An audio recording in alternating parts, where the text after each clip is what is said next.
good morning and welcome to Monday Coffee. Today what I want to talk about this week is something that's been on my mind this past week, and that is vulnerability. And what does it mean to be vulnerable? And many of us are probably feeling very vulnerable right now during this whole pandemic, whether it's you're feeling vulnerable about your health, maybe you're a more at-risk person, maybe you're feeling vulnerable about your job, your finances, that you're hoping that this all hangs in there, the economy hangs in there so things don't get worse in that area. Maybe you feel vulnerable in the fact that you're feeling all kinds of weird emotions during this pandemic, during stay at home, that you're not quite sure why you're feeling angry or agitated or annoyed. And all that stuff makes us feel vulnerable because we are not set up in our strong man or strong woman idea of how we're supposed to live in the world.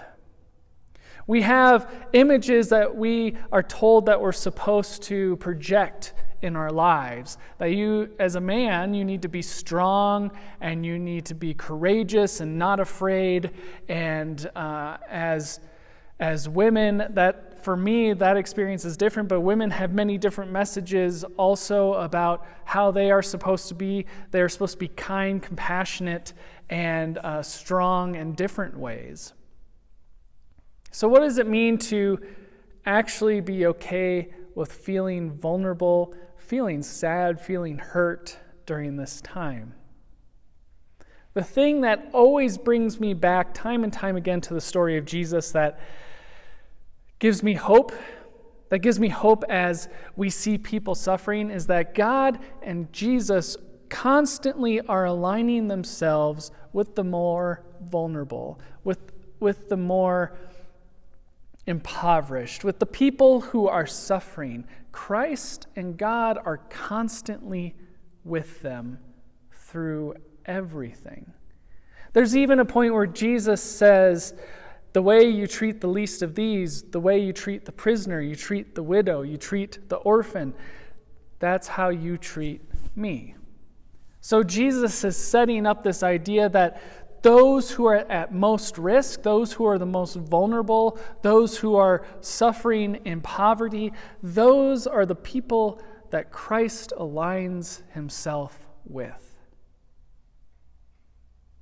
So as you are feeling vulnerable this week, understand that this is a way that God works. Because as we get more vulnerable, we are able to connect better. I experienced this last week as my Monday Coffee dealt with prayer, and how prayer has been a struggle for me in my life, that it has felt boring before. And I had so many reactions from all of you about that message, that you connected with it. I was vulnerable enough to share as a pastor that prayer just was boring to me. It opened up a time for me to be able to connect with you all better and for you to connect with me better. Vulnerability offers connection. And I think that's why Christ aligns himself with the vulnerable, because that is where we meet God. When we shed everything we have, all our ego, all of our achievements, everything that we think we're supposed to be and act like, that's when we're going to meet Christ.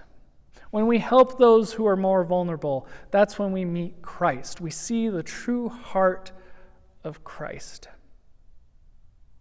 And so it's okay during this pandemic, it's okay to have your feelings of vulnerability. Maybe you're angry that the economy needs to open up.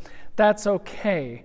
This is where we meet Christ. When we start to understand and be vulnerable to the feelings that we have, we meet Christ. So this week, whether you're happy, angry, sad, confused, frustrated, annoyed, feel those things.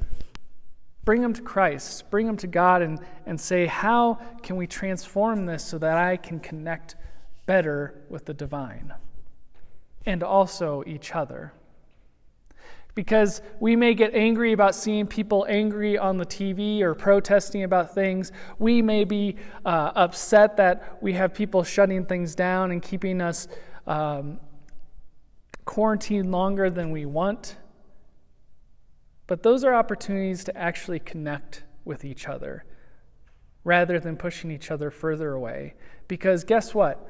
Whether it's expressed in anger or sadness or fear or frustration, those are the moments that we are all feeling that. We are just expressing it in different ways.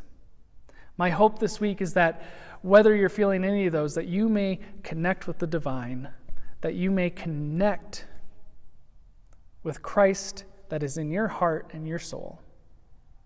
Have a great week.